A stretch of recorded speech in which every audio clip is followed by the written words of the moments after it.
guys, and welcome to the episode 2 of Project Cypher. So in episode 1 we were done dismantling the whole motorcycle, and after that there were two options in front of me. Either I could get a local mechanic to take a look at the engine and tune it up and service it for me, or I could go ahead and do it myself. Though I was not completely sure if I could do it myself or not, there were a few factors that helped me decide. The first factor being we are not dealing with a unit construction engine over here. So the new Royal Enfield engines are called unit construction engines and the old engines were called cast iron engines.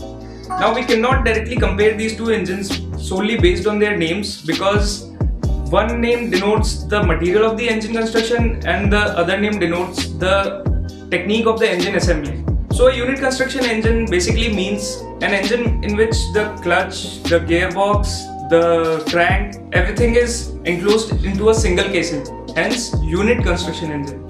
While in the old cast iron engines, the gearbox was different, the crank was in a different casing, the clutch box was different. So I thought, even if I mess up the gearbox, I'll be messing up the gearbox only and nothing else. The second factor was that there were quite a few YouTube videos available which I could use as a reference to service the gearbox. These videos were really detailed and they show a step-by-step procedure of how to take everything off and put everything back on. So that helped me a lot. I'm going to put this channel's link in the description down below so you guys can check it out as well. And as always, if you like what you see, like the video, share the video, subscribe to the channel, and leave down a comment if you have any question or any suggestion related to the video. So in order to remove the gearbox cover, we firstly need to remove the kick, the gear lever and the neutral lever. Even after unscrewing the gear changing lever and the kick, they might be stuck because they've been there for a long time and a little application of force will be needed. But we have to be really cautious and not apply too much force, as we don't want to ruin the threads of the shafts that they are fastened on. Otherwise it might lead to loose levers or a loose kick. Once we are done removing the levers, we need to remove the remaining screws. There are majorly 4 screws and they are not the same size. 2 of them are longer than the others.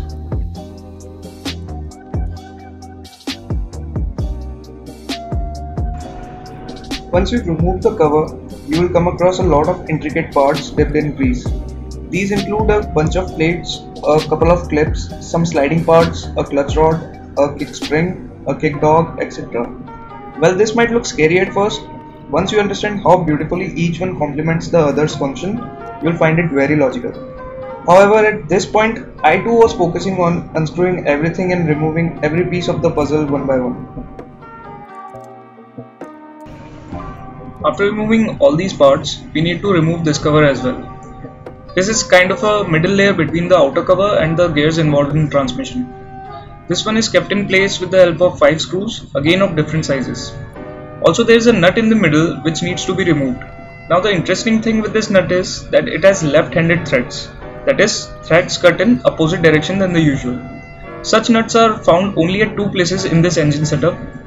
One is here inside the gearbox and one lies inside the timing cover. So if you try to remove this by rotating it in an anti-clockwise fashion, you'll end up tightening it even further. Also, there is a very thick washer present at the back of the nut. And now comes the most interesting part where many people might lose hope. After putting in so much effort and unscrewing so many different parts, we still cannot get the gears out of the gearbox. This is because the gears slide over a slip which is locked on the main front sprocket of the bike, and this sprocket lies behind the clutch box which is present on the other side of the engine. And in order to unlock the slip, we will have to remove the whole clutch box. So all we can do for now is clear off the grease from the gearbox and move on to the other side.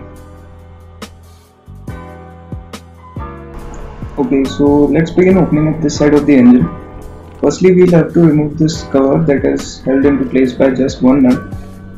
The other nut present on the cover is provided to fill up oil inside this box once we are done servicing it.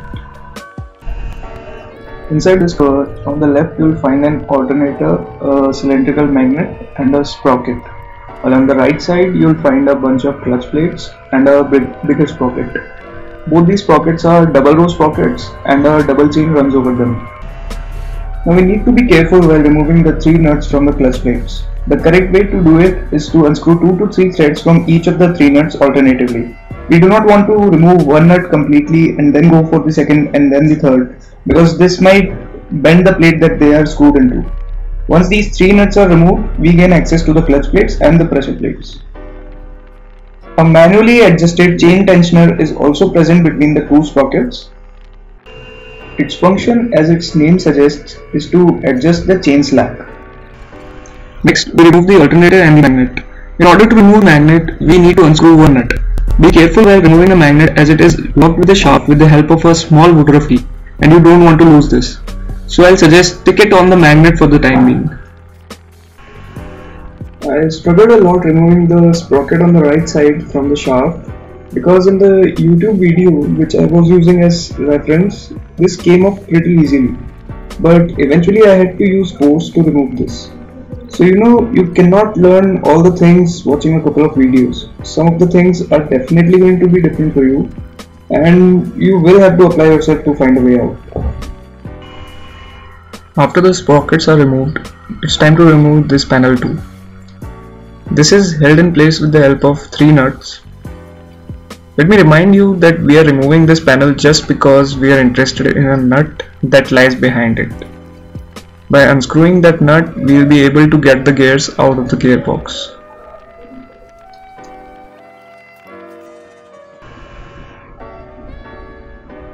And finally, we reach the one nut that we've been talking about since forever.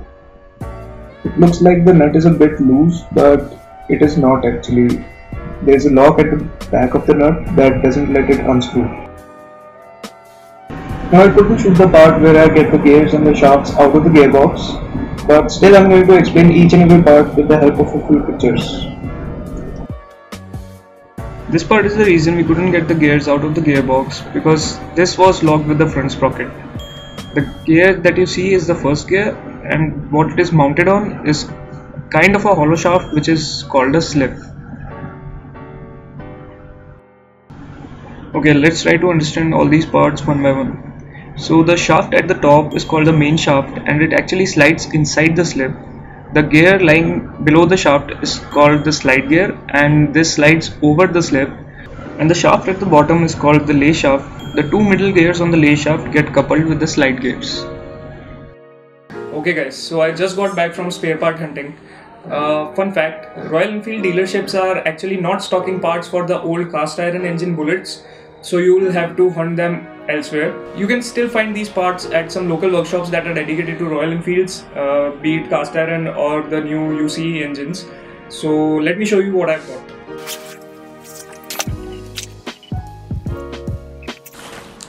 So these are the clutch plates.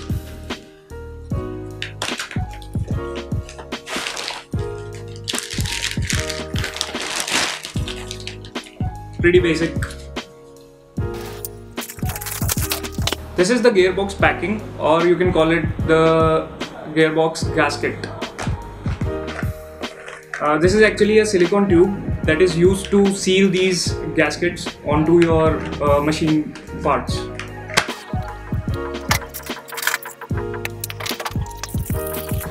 This is the slip gear. This is actually a combination of 2 gears, and they are coupled with each other. This is one whole unit. And this is the first gear. Yeah. So these gears, generally there is a misconception that these gears wear out from this side, but actually they wear out from this side. And this is a bearing that goes into the gearbox cover. There is a cover in the middle, and this goes there. So I'll be heading to the workshop next and fitting these parts onto the bike. So see you there. Now this part can get a little tricky because we first need to insert the first gear and the slip in the gearbox. Once these are set, we need to insert the slide gears and the lay shaft all at once, and that too in such a way that the grooves in the slide gears match the grooves of the slip, and at the same time the lay shaft enters inside its respective bearing. After inserting all these gears and shafts into the gearbox, we need to ensure that these gears have a free movement and that they are coupled with each other nicely. And finally we need to insert the primary shaft inside the slip. Before closing the middle cover, we shoved in about 500 grams of grease in between the gears for smooth movement. After that, we installed each part in the same order and in the same way as we removed them. We also set the new clutch plates inside the clutch cover. So if you want to watch the part where I put everything back on, keep on watching the video.